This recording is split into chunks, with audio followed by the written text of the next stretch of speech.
Torek 21. marca 2017 sta župan Miran Gorinček in predsednica Zgodovinskega društva Konjice, magistrica Aleksandra Boldin, slovesno odprla razstavo Sokoli in orli na Konjiškem.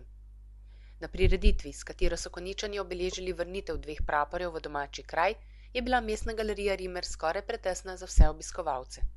Kulturni program so soustvarjali Konjiška godbena pihala, magistrica Aleksandra Boldin, solistka Andreja Obrul in Splošna knjižnica Slovenske Konjice. Prapor Sokolskega društva Konjice in prapor Sokolskega naraščaja Slovenske Konjice so Konjičani odkupili od enega od mariborskih zbirateljev starin. Denar za kupnino so zbirali s posebno akcijo, ki jo je sporožil pobudnik Robert Vrečko.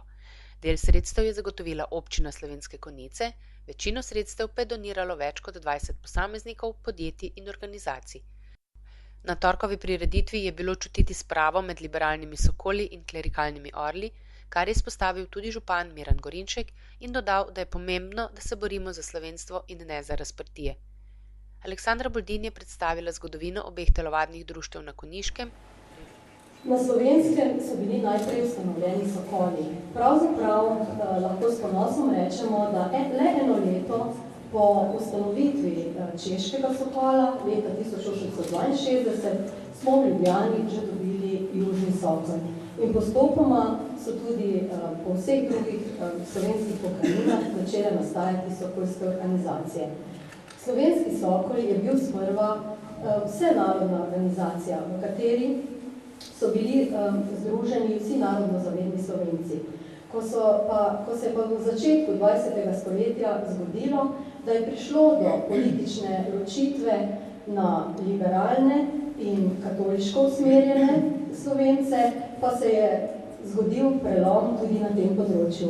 Namreč takrat so orli ustanovili svoje društvo, Slovenskega orla.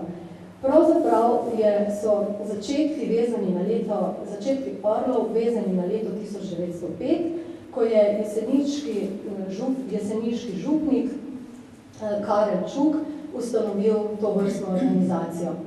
No in značilno je bilo takšno besedno zbadanje med obema organizacijama in takrat so sokoli orle imenovali kar čuki, torej ptice, ki nekako prinašajo smrt.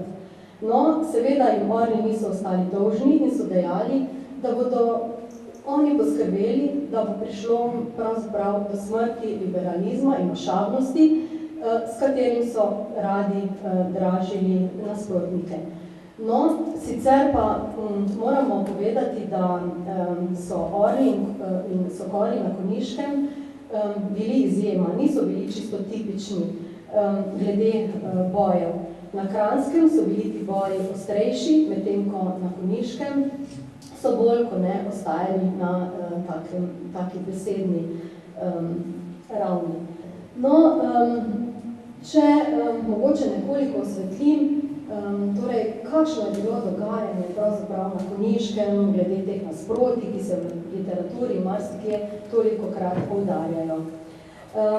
Tako sokoli, čeprav več informatorjev živečih je bilo iz vrst orlov, so poudarjali, da pravzaprav med njimi ni bilo sovraštva, da so bili mnogi prijatelji in da je, tako so nam zaupali, bi lahko rekli, včasih se zgodovina malo ponovi, da so največ težav, pa tudi ne prehudih, da je povzročala mladina med 16 in 20 letom, ko so se med sabo zmerjali, torej razne zbadljivke, naprimer sokoli so orlom sklikali, dvignite orli svoja ušesa, da vas ponese svet Peter v nebesa.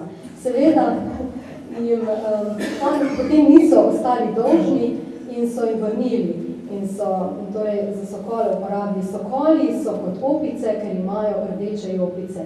In take vrstne torej zvadljivke, sicer pa so torej poudarjali, da so se mnogi zavedali, da je njihov skupni sovražnik germanizacija, ne pa eni ali drugi.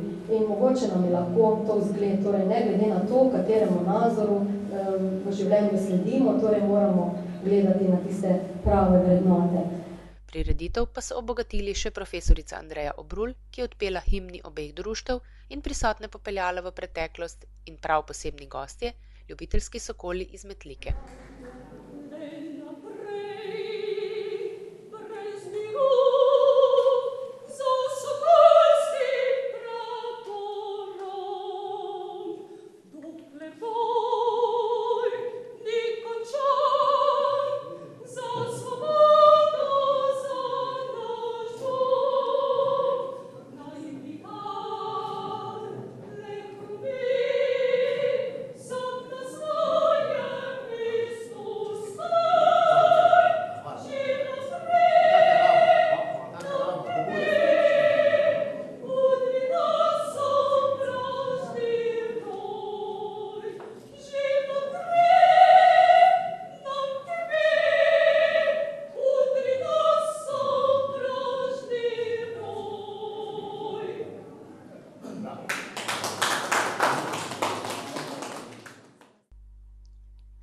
Sokolsko društvo Konjice je delovalo od leta 1919 do leta 1941, ko je nemška oblast razpustila slovenska društva in uničila vse, kar je spominjalo nanje.